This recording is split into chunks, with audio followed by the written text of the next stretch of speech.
Welcome to the Fantasy Football Hub YouTube channel. Today I'm joined by FPL Salah to preview Gameweek 27. Abdul, it's good to have you back on the channel after maybe the best game week of your season. If not, it's got to be up there, right?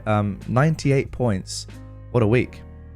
Yeah, it was great. I mean, I had like overall the assistant manager, so this is my last week using the assistant manager chip, and yeah, you're right. I'm just having a look at my game week rank, and that was by far my best game week of the season. I had a game week rank of 209,000. So yeah, it was decent. Happy with so I think I got like 48 points for my assistant manager chip over the 3 game weeks. Very Which is strong. yeah, really strong. I mean, I think 40 would have been a really good score Yeah. for your AM. Like that's in the top end. So yeah, 48 cannot complain with that. I think we were saying, weren't we, when we were trying to work out what a good score is, what a pass score, what score is, and then what like you could really, top, what could you potentially get? And I think we were saying that 50 points is sort of the maximum for the chip. Yeah, So to get up there is pretty crazy. Yeah, Glasner doing well for you. Good decision. You yeah, came through. yeah. So with Glasner, I think it was really close between him, Ruud van Nistelrooy, and McKenna for me. Like they were the three bonus options that I was considering. I didn't really consider Wolves or West Ham. Even though they both kind of came off as well. But yeah, it was just so close with because Fulham at home is a tough fixture. But Leicester and Ipswich are obviously poorer teams than Palace, but they were both at home with decent fixtures, I'd say. But with Glasner, I just thought, it was so close. When he came out and said Eze was fit and he's been training all week, I just thought, that was, a good enough reason just to go for him. And luckily it paid off. I mean, the chances of a Palace win were really similar to Ipswich and Leicester winning as well. So yeah, it was like a 1 in 3 chance, and luckily it paid off for me. There you go. I just want to mention, you've got Mbermo, you've got Isak. They did well. Salah obviously did unbelievably well, but Beto once again, like he's on fire, this guy, and Yeah, also that like he's on penalties, right? it has to be So like he got very, in a way, unlucky for that penalty late on to be overturned. What do you think? First yeah, of I all, what do you don't think about think that decision? And secondly, you could have been sitting with a third, another haul from Beto, which is crazy. yeah, I mean like I don't see why that wasn't I don't see why how could that could be overturned because it was like I think it would probably I mean okay, so fair enough, it was maybe a soft penalty, but the referee gave it. And the rules are like if it's not kind of clear and obvious. I don't think it was clear and obvious. But yeah, I mean I think there's probably, in my eyes, like a 90% chance I bet it was on penalties. I don't think we know 100% for sure. But I did see him run into the ball once the penalty was given, so he was Yeah, he was gonna he was gonna at least try and claim it. yeah, But yeah, these things happen, and I can't complain with 5 goals in the last 4 games with Beto. insane. Uh, it's quite unbelievable. A lot of people are probably looking at someone like a Beto right now, but there are quite a few other forward options that do play in 29. That fixture, West Ham at home, it's one of the reasons why I was keen on getting and die. I was like, well, I can bench him through all these Yeah. games and then bring him in for that game. I didn't think Everton. I'm not sure any of us thought Everton would have this sort of turn in form, but he's been great. And we'll talk about potential forward options. You know what? We'll talk about them now. Why not? Why not? Um, just run me through. Who are you thinking? You've got Beto in there, which is great. Isak Yeah. obviously has been doing so well. João Pedro did very well last week as well. But then there's players like Cunha, Wissa that have a good run of fixtures. Even like someone like Mateta who doesn't play in 29 but has been so good. Where would you go if you could have unlimited transfers to change your forwards? Who would you go for? I'd probably go for, I'd say Isak, Cunha, and can I say Haaland? Yeah, Um, yeah, for sure. yeah, If so because in my situation, I'm not free hitting in 29. If I was free hitting in 29, then you'd probably say Isaac Cunha and Mateta. Mateta's next few fixtures are fantastic, but I think if you're not free hitting in 29, then it's a bit different. And you've kind of got to obviously take into consideration Newcastle, Liverpool, and Palace players especially. So yeah, I think that'd be probably my top 3 forwards because I am planning on getting Haaland in game week 29. because I think he will be the best captain for that game week. Obviously, if he's fit, I know he wasn't in the squad against Liverpool. We don't know really. The rumours are he'll be back for Spurs, but who knows? Let's see. I mean, if Haaland's out, then it's easy. Just go to Marmoush instead, who I still think is a good option, even with Haaland there, to be honest. Yeah. So yeah, that would probably be like the top forwards to go for. I think in terms of João Pedro, he's one that I was looking at selling this week. That was my planned transfer out, but he started. I mean, apparently Welbeck is injured. Oh, he is injured. We don't know how serious the injury is, and if he's out for a period of weeks, I mean that makes João Pedro a possible keep now because he's obviously going to play with no Welbeck. So yes, it's a bit up in the air at the moment in that sense. Let's talk about captaincy. Salah once again doing unbelievably well. Where are you thinking to go this week? Just because it does seem like a bit of a two-horse race. You've got, like, on the one hand, the form of Salah, the fact that Liverpool are the best team. Yeah. It's arguably a decent fixture anyway. But then you have Palmer, who has the best fixture you can almost definitely the best fixture you can have. It's up there anyway, and we know what he's like. He is a little bit of a flat track bully. I'm happy to say that as a Chelsea fan, and he does so well against teams like this. Has done it since he's come to Chelsea really, and has done it this season where he's just got these insane hauls. So yeah, what are you thinking right now with captaincy? Yeah, I mean, I think you're right. It's definitely the best fixture of the season. I mean, Southampton they've conceded the most goals and have got the worst XGC in the league. There's no Okay. doubt. They're on 9 points. I think they're almost 10 points or 11 points behind Leicester. But I mean, this is the best fixture of the season by far. And it's just one of those where it's a classic kind of fixture versus form, right? I mean, Yeah. Newcastle, a decent team. You'd probably still expect Liverpool to win, but you're not expecting them to go there and win, 4-5-0. Although that could happen, you're not really, I wouldn't expect it. Whereas in the Southampton game, you probably wouldn't be surprised at all if that was a scoreline. So I'm really kind of torn right now because it's not even a case of like form versus fixture. It's like fixture versus like an insane, once in a lifetime form that Salah's in, Yeah. just scoring against everyone. And under like I'd say, under any other circumstances, I would 100% be on Palmer. Even if a player like Salah or Haaland were on form. But it's just a level of consistency that Salah's got. He's only blanked 4 times this season. He's got 16 double-digit hauls. He's Wow. on 285 points. He's averaging 10.5 points per game. It's just like insane. So you're really, really just hoping for, a huge bit of luck, blind luck of Salah blanking or only just getting one return and, Palmer going quite ballistic. So I'm really torn at the moment. The captaincy is on Palmer. I set it on him at the start of the week before even, the Liverpool game. But I'm not sure if it's going to stay there, to be honest. It's such a tough one, isn't it? And I also I quite like the fact that the turnaround for this game is so short, so we don't have too much time to really overanalyze this one. I think a lot of it will sort of come down just to how you feel about the individual players, individual fixtures, etc., which I Yeah. quite like.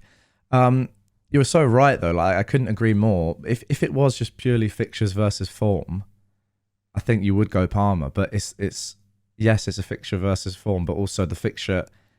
Newcastle at home isn't that bad at all from an attacking perspective. Then you have the form of Salah isn't just form; it's, as you said, the best form he's ever been in ever. It's ridiculous right now. Yeah. And on top of that, you have not just the fixture for Palmer, but also the fact that there is no form there at all for the entire Chelsea team, really. So you're not coming from like a mid sort of level of they've been playing all right against Yeah. tougher teams. They've been playing poorly against every team for the past few weeks, really, arguably the past couple of months. But it is the best fixture, as you said. I'm not sure. I'm really not sure. Let me know in the comments. Let us know in the comments down below, guys. What are you thinking right now? Again, like predicted points have Palmer slightly ahead, but they also have João Pedro at 1.4 right now because we're not sure if he's 100% going to start. So this is the thing. This is where your own sort of the human side of the game comes into it because it's up to you. And I don't think there's necessarily a wrong answer. I think I'm gonna. Oh, it's so hard. I might slightly lean on Palmer. I think both their floors are so high this week. Really, I think you're looking at like one return minimum for both, surely. Hmm. So I think it might be a case of they both get around the 10 to 13 point mark, a couple of returns each. But I do think Palmer, you would say has the higher ceiling. I'd say so, yeah. I mean, I think Salah has just been so consistent. Like him, he'll get an assist or a return, on a bad day. Yeah, But yeah, I think you've got to say Palmer's ceiling is higher this week given the fixture. As I said, you're much more likely to see goals in that game. From the home side. And Palmer is their talisman. He's nailed to play 90 minutes. He's on penalties. He's got a goal and assist threat as well. Yeah, it's a tough one. It's a tough one, Jack. But it's I think we'll definitely see like Salah being the highest captain. But I think amongst engaged managers, I think there'll be a lot more split yeah. between the two. Well, if you had to make that decision now, deadline's in 2 minutes. What are you doing? I think I'd go Palmer. You know that just because I'm, I guess I'm ranked at like 200k now, which is I think still fine. I still think I can get a decent rank off that. But I think I've got to you know, go for it. If I was ranked, say, in the top 10k, I think I'd just go Salah. Ooh, But at my okay. rank, I think I just go with Palmer. I think if it does go like totally wrong, there's still plenty of time to kind of, catch up because we've got like, what, three double game weeks and we've Yeah, got exactly. a blank game week as well. So, I'd be confident in kind of clawing those points back because I have still got Salah. It's not like I don't own him. Yeah, It'll just be the captain, say, points I miss out on. that's true. Like you can only really lose Salah's like, absolute points this week, and I mean, say he got a hat trick and Palmer didn't got nothing. I mean that it could happen. It's very unlikely, but then you're losing like maximum of like 19 points or so. It's not the end of Yeah. the world, I suppose. But yeah, I mean you've clawed back from about a million rank to 200 whatever k you are now in a handful of game weeks. So it can be done, and especially with all the Yeah. chip usage, maybe this is the time just to go for it and just keep pushing on the green arrow train. Let's talk about the rest of your team then, just how you're thinking about it in general. You didn't use a transfer last week. Oh, you did a assistant manager transfer, but that was it. No, no, I did Rogers to Dango. Oh, right. Yeah. I did Rogers to Dango and Slot to Glasner. Sorry, I forgot Uh, about the Rogers move. Yeah, okay. So how many free transfers do you have now? yeah, I've got three free transfers. So I'm in quite a good spot. I think my team's fine this week as well because I've actually got before any transfers, I've got a bit of a benching headache. Yeah. At the moment I've got Pedro, Mikalenko and Colwell on the bench. I Okay. could play Colwell over Timber. And I could also play, João Pedro over, Dango, um, Semenyo or Beto. But as I said, my plan was this week before the Brighton game was to do João Pedro to Cunha, once I got those slot funds back, and then, bench Beto. But, Beto's in such good form, with decent fixture. He's playing as a number nine, he's getting 90 minutes. He's becomes a really good option now. So I'm just wondering whether just to save my transfer now and possibly just bring in Cunha later maybe and get more information on João Pedro, Yeah. whether Welbeck is back. It's a short turnaround, so I guess we'll have a lot more information in the next few days. I think there's a realistic chance that you never have to go for Cunha. Like I don't know, like right now you think it's likely that you'll have to get him in eventually, but you never know what might happen. And yeah, say you just decide instead to make a transfer on Salah and get him out for 29, then there's an argument to suggest that you're never going to need to go for Cunha. If you go for Haaland, Haaland will come in at some point Yeah. maybe, and then do you need that? Are you going to play a 3-4-3 or whatever in that week? So I think it is worth potentially waiting there. I'll be interested to see actually what the recommendation is from Fantasy Football Hub. Just whether it's saying role. I'd be surprised if it doesn't say role. The benching dilemmas are tough though. What are you going to decide with João Pedro? Is there anything that's going to make you play him over Beto? I think it's between for me it's between Semenyo, Dango, and Beto and Pedro, right? So with Yeah, Dango, obviously, Evanilson's back, right? So there's that risk to his minutes. I don't think Dango, I don't think Evanilson's going to start because of Ariola's comments after the game. You know, he didn't come off the bench, but that was due to them being at 10 men. But he said that he hadn't really trained this week. So I think there's a few games at least before Evanilson gets a start. And if he does get a start, I don't think Dango will drop it completely. He'll probably just get shifted to the left, where he's got a bit more competition. So that obviously reduces his minutes. And then Semenyo is just nailed to start like on 90 minutes, right? But yeah. his output is not as good as Dango. And I still think Dango starts as the number 9 in the next game. So that's why it's close between them two. And then I think Beto's probably got I guess, is like in isolation, he is the poorest option of the four. He is like, I'd say, if you're looking at underlying numbers and just as the overall quality of the team, I'd say he's the poorest option. But he's but with Pedro, like it's just, if I get news that Welbeck's out, Yeah. right, I'll start. If I keep Pedro, I'll start him, and I'll be at the moment. If, as you said, the deadline was in the next 5 minutes, I'd bench Bell and play Dango Oh, and Semenyo. interesting. Yeah, that is Yeah, close. Your recommendation is to sell Joao Pedro for Cunha, or can you? according to Fantasy Football Hub. However, as I've sort of shown in the video, the predicted points of Joao Pedro are low because Yeah, we're still dealing with the information of him not being in the team last couple of yeah. weeks, and for the two Chelsea games, and then yeah, the Welbeck injury, as you said, is big. He did play very well though. I mean, he got man of the match. He did, and that's what he's capable of. It's Yeah, just the fact of I think if Welbeck's fit, then he's an immediate sell again because I just think there's too much uncertainty there. But it's all about Welbeck's fitness. yeah. Apparently, he tripped over his pet tortoise at home, and Is that's that how he got injured. serious? Yeah, yeah, seriously. So there was a Brighton account this account actually said this before the deadline. I didn't What? see it. If you just type in Welbeck tortoise on Twitter, you'll see it. But I only found out after the deadline that somebody had tweeted that. I mean, if I saw that before the deadline, there's no way I would have believed it. So I don't think it makes a difference. But apparently that's what happened.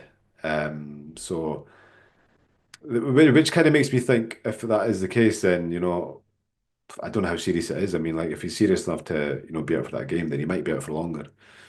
Who knows? That's unbelievable. Have you found I'd it? love that to be completely validated, and I know for sure that he tripped over it. But I mean, maybe it's one of those where it sounds so it's Yeah. too ridiculous to not be true in many Yeah, I didn't ways. believe it either, but like if like, somebody said that before the deadline, so that's why I'm kind of inclined to believe it. Like, Yeah. so yeah, let's see. I hope you get. I mean, I'm not sure about the presser updates by the way, because we've got the games on the Tuesday and the Wednesday.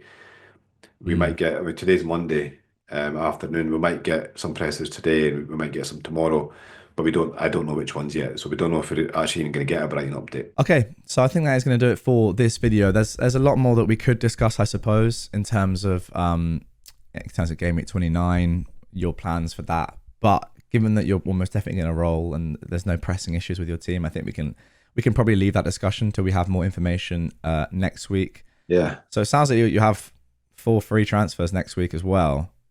But I don't know. I mean, I would say I'm definitely going to roll. Like, I really want to do that Cunha move, honestly. Like, I really Okay. wanted to because I've not owned Cunha all season, and Yeah.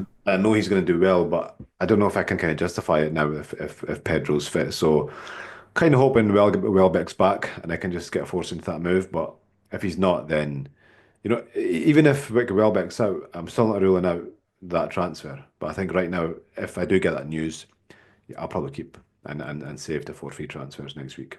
One thing as well, it's just so hard to like sort of to work out how like with Bournemouth at home for Brighton, is that a good fixture or not? I've got No, no idea. it's not a great fixture, but I think it's a good enough fixture for you Yeah. to. I mean, I had a wee look at the odds, and Brighton are favourites for that game. Not by much, but Okay. I think I guess you could say Zabani is going to be out as well. You got sent off, Yes, good point. Very good point. suspended. João Pedro's on penalties, and again, if Welbeck's out, he's probably going to play the 90 minutes. So, yeah, I guess we'll see. There we go. interestingly on Cunha, I just want to quickly ask you about assistant managers for this week. I think I'll probably just ask you every week because people, it's a 3 week long chip, and we've seen. I mean, you've shown how important it is. Yeah. Wolves play Fulham at home, which is a great fixture potentially for table bonus. Palace again play Villa at home, which is another table bonus game. Yeah. I think that's it for the potential table bonus games that you'd actually go So for this week. no, there's a Postecoglou against City, and then there's also Yeah, this fair enough. captain Ivan Juric against Chelsea, which I would just rule out straight away. Yeah. But I think the top three, Postecoglou, Vitor Pereira for Wolves, and Glasner, are very decent options this week That Tottenham one is interesting. Yeah, I didn't think about that. because the thing is with this week is this is exactly what you want for your AM, right? Is a home fixture Yeah. and a winnable game, which we didn't really have last game week. Look, City, you wouldn't be surprised if Spurs beat City. I wouldn't because I think Spurs have beat them quite a few times over the last Yeah. few seasons. You wouldn't be surprised if Wolves beat Fulham, because Wolves are kind of back in the form. Cunha's back, and again, Palace against Villa are probably favourites. So for me, I think if you've got your AM this week, if you're looking at the odds, I think Glasner, you've got to go with Glasner this week.